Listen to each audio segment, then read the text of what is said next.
नमस्कार मंडळी, 5 मिनिटात विज्ञानमध्ये तुमचं पुन्हा एकदा स्वागत आहे. आज आपण विज्ञानाचा एक असा चमत्कार पाहणार आहोत ना, जो तुम्हाला चक्क हैराण करून सोडेल. हे ऐकायलाच किती अजब वाटतंय नाही का? म्हणजे गोठलेलं पाणी, बर्फ, ते आपल्याला उबदार कसं ठेवू शकतं? ॲक्च्युली हेच ते कोडं आहे जे आपण आज सोडवणार आहोत. चला तर मग सुरुवात करूया.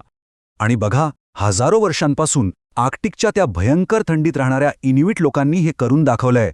त्यांच्यासाठी हे काही गंमत नाहीये, तर हा त्यांच्या जगण्याचा एक अविभाज्य भाग आहे. जरा विचार करा, बाहेरचं तापमान किती असतं माहिती आहे? -50°C. बाप रे! अशा हाडं गोठवून टाकणाऱ्या थंडीत एक सुरक्षित उबदार निवारा मिळणं म्हणजे अक्षरशः जीव वाचवण्यासारखं आहे, नाही का? आणि गंमत बघा, तिथे बांधायला लाकूड तर मिळत नाही, कारण झाडच नाहीत. मग वापरायचं तरी काय? उत्तर आहे बर्फ. खरंच आहे, गरज ही शोधाची जननी असते आणि इग्लू याचं एकदम परफेक्ट उदाहरण आहे. तर हे सगळं नक्की चालतं कसं? यामागे काही मोठं रॉकेट सायन्स वगैरे नाहीये, साधं सोप्पं भौतिकशास्त्र आहे. चला, उष्णता म्हणजे काय हे जरा पटकन समजून घेऊया. आता ऐका, थंडी असं काही अस्तित्वातच नाहीये. हो, खरंय, तुम्ही बरोबर ऐकलं. आपल्याला थंड वाटतं याचा सरळ अर्थ एवढाच आहे की आपलं शरीर उष्णता गमावतंय. सो खरं चॅलेंज उष्णता तयार करणं नाही, तर आपल्या शरीरातली उष्णता बाहेर जाण्यापासून थांबवणं आहे. आपल्या शरीरातून उष्णता 3 प्रकारे बाहेर पडते. एक आहे वहन, म्हणजे तुम्ही एखाद्या थंड वस्तूला हात लावता तेव्हा. दुसरं आहे अभिसरण, म्हणजे थंड हवेच्या झोतामुळे. आणि तिसरं म्हणजे प्रारण, म्हणजे आपल्या शरीरातूनच निघणाऱ्या अदृश्य उष्णतेच्या लहरी. आणि कमाल म्हणजे इग्लू या तिन्ही गोष्टींना एकदम मस्तपैकी रोखून धरतो. ओके, पण मग साधा बर्फ हे सगळं कसं काय करू शकतो? कारण बर्फामध्ये एक सिक्रेट सुपर पॉवर आहे, एक जादुई घटक, आणि तो म्हणजे अडकलेली हवा. हो, ताजं भुसभुशीत बर्फ जे असतं ना, ते तब्बल 95% म्हणजे 95% हवेने भरलेलं असतं. ही हवाच खरी इन्सुलेटर आहे, तीच सगळी जादू करते. ते अगदी कसं आहे माहितीये, समुद्रातल्या ऊद मांजरासारखं. त्यांची फर इतकी दाट असते की ती भरपूर हवा पकडून ठेवते, आणि म्हणूनच ती थंडगार पाण्यात सुद्धा उबदार राहतात. बर्फाचे क्रिस्टल्स पण अगदी तसंच काम करतात. ते आपल्यामध्ये हवा अडकवून ठेवतात आणि एका उत्तम इन्सुलेटरचं काम करतात. पण थांबा, इथे एक ट्विस्ट आहे. कोणताही बर्फ नाही चालत. एकदम पावडरसारखा भुसभुशीत बर्फ घेतला तर त्याने बांधकामच होणार नाही, आणि एकदम कडक, घट्ट बर्फ घेतला तर त्यात हवाच नसेल. म्हणून इन्युइट लोक काय करतात, ते वाऱ्यामुळे दाबून तयार झालेला एक खास प्रकारचा बर्फ शोधतात आणि त्याचे ब्लॉक्स कापतात. हे ब्लॉक्स बांधायला मजबूत पण असतात आणि यात उष्णता रोखायला पुरेशी हवा पण असते, म्हणजे एकदम परफेक्ट. आणि गंमत म्हणजे ही आयडिया फक्त माणसांची नाहीये.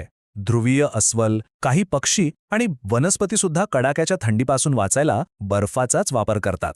म्हणजे निसर्गामध्ये हे टेक्निक ऑलरेडी अस्तित्वात आहे. ओके, तर आपण मटेरियलबद्दल बोललो, पण आता येऊया डिझाईनवर.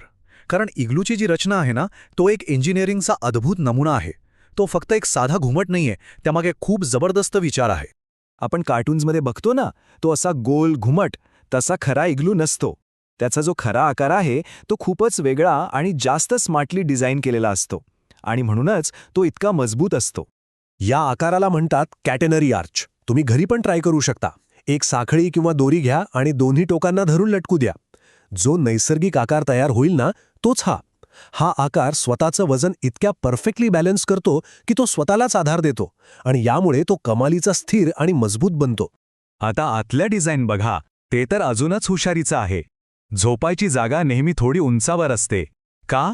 कारण गरम हवा हलकी असल्यामुळे वर जाते, आणि थंड जड हवा आपोआप खालच्या बाजूला असलेल्या एका खड्ड्यात जाऊन बसते.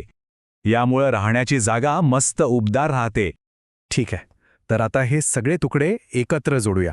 इतकं सगळं आहे, पण या सिस्टीमला पॉवर कुठून मिळते? ही उष्णता येते कुठून? तर आश्चर्याची गोष्ट म्हणजे ती आपल्या स्वतःच्या शरीरातून येते. हे आकडे बघा, म्हणजे तुम्हाला कळेल हे किती इफेक्टिव्ह आहे. बाहेर तापमान आहे -50. फक्त एका व्यक्तीच्या बॉडी हीटमुळे आतलं तापमान -7 होतं, आणि जर जास्त लोक असतील तर ते +16 पोचू शकतं. म्हणजे बाहेरच्या तुलनेत जवळपास 60 ते 70 फरक अविश्वसनीय आहे. आणि यातली सगळ्यात भारी गोष्ट सांगू का? आपल्या शरीराच्या उष्णतेमुळे आतली भिंत थोडीशी वितळते आणि मग रात्री पुन्हा गोठते. यामुळे काय होतं, आतून एक पक्का बर्फाचा थर तयार होतो, ज्यामुळे इग्लू आणखी सीलबंद आणि मजबूत बनतो. म्हणजे तुम्ही जितका जास्त वेळ आत राहाल ना तितका तो जास्त स्ट्रॉंग होत जातो. कमालच आहे. तर इग्लू हे फक्त बर्फाचं घर नाहीये. ते म्हणजे फिजिक्स, इंजिनिअरिंग आणि निसर्गाच्या खोल ज्ञानाचं एक जिवंत उदाहरण आहे. हे आपल्याला शिकवतं की कधीकधी मोठी आव्हानच आपल्याला सर्वात क्रिएटिव्ह सोल्युशन शोधायला मदत करतात. विचार करायला लावणारी गोष्ट आहे, नाही का?